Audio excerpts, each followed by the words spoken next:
Welcome to DadByFire. I'm going to show you how I cook over fire for my family and give you some tips and tricks along the way. Alright, tonight I'm making Guinness Bangers and Mash for the family. Quick disclaimer before we start this video and this cook, I'm in no way saying that this is traditional. I don't even know what traditional looks like. All I know is I went to Ireland a couple years back, had Bangers and Mash there, fell in love with it. Now I cook it for my family during the wintertime, especially when it's cold. It's nice and hearty, super savory, really good. If you guys know a traditional bangers and mash recipe and would like to see it cooked over live fire, I would love to know it and I would love to try that. I think that'd be a lot of fun. But anyways, so this is how I'm cooking mashed potatoes tonight. I'm gonna go ahead and put my pot of water over my fire to get that boiling. Laying down my cast iron skillet to get that preheated. Cast iron's preheated. Gonna add some oil. Gonna go ahead and add in my onions.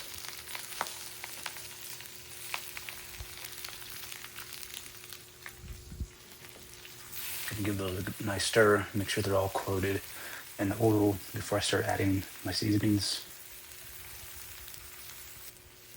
Adding in pepper, garlic, salt, and then giving them a good stir. Make sure onions are covered in the oil and all the seasonings before I start to let them reduce down. Water is boiled, ready for my potatoes. Gonna throw those in there to get those start cooking. Add salt to water. Fire's getting a little low, so I'm gonna add some more fire, just a couple chunks in there. And then what I do is I put some wood closer to the pot of water so that sides burn hotter so it can keep the water boiling, and the side of the onions will burn a little lower so that way they don't overcook. Now that my onions have cooked down and reduced, I'm gonna add some flour. Now this part is what's going to thicken up the liquid that you put in this case Guinness for me, beef stock for you, or whatever you want in it. But this is crucial that you put it in there to make sure that you thicken up your liquid to make it an actual gravy.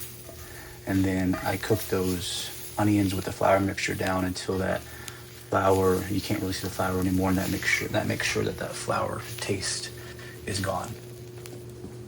Next, I'm gonna add my whole bottle of Guinness. Again, you use what you want to use. You can use beef stock, chicken stock, whatever you'd like. I see a lot of people use beef stock. For me, I'm gonna use Guinness. I think that's what makes it Guinness Bangers and Mash, but the Guinness gives it really good flavor. I like the way it turns out and the way it kind of blends with the other flavors. So if you haven't tried Guinness yet, try it in your gravy. I think you're really gonna like it. Favorite part of my cook right here, where I can slow down, watch my food, wait for those onions to reduce down, wait for those potatoes to get nice and tender. But this is the part where I get to just kind of think about my day, think about what's going on, think about what's going to happen tomorrow for the weekend. I suggest you guys do the same thing, slow down a little bit. Not everything has to be in a rush. Enjoy being outside, enjoy the flames, enjoy the sounds, the crackles, all of it. Back to the cook. I needed some more gravy, so I added some more Guinness to the skillet. As the potatoes cook and the gravy reduces down, I'm gonna go ahead and add some of my brats on there. Now these are just brats from the store. They don't have any cheddar in them. They're not spicy, not maple flavor. They were just pork brats from Walmart. So pick up whatever brats that you guys want, but that's all what these are. Fire starting to go down a little bit, so I'm gonna add some more firewood.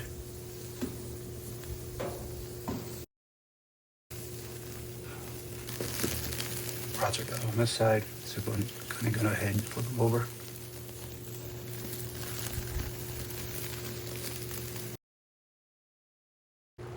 Okay, those brats are done, but they're not done all the way through inside. What I like to do, take them off right before they get done, and then I put them in the gravy to let them simmer in the gravy and finish the cook out that way. And that's a good way to get all those flavors into the sausage. Also, the Guinness, the gravy, the onions we put in there.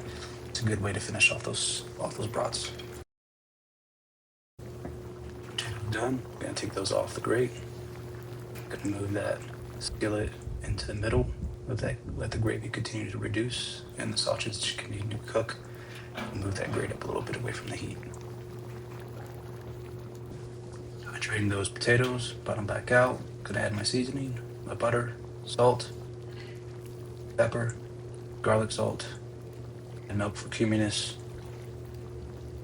and mash up to your desired consistency. I like mine a little chunky, so I don't make them super mashed. This is where it comes together. Laying down my plate.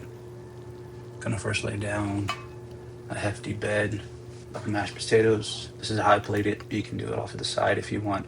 But I like to put everything up on top and mix everything together. After the mashed potatoes, I get 2 sausages. Put them right on top of those mashed potatoes.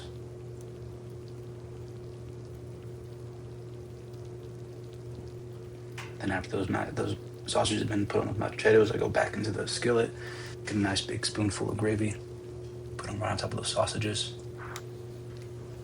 And this is a good meal, guys. This meal is hearty, it's savory, there's so much flavor in it. You can taste the char from the broths being cooked over the fire. It's super good.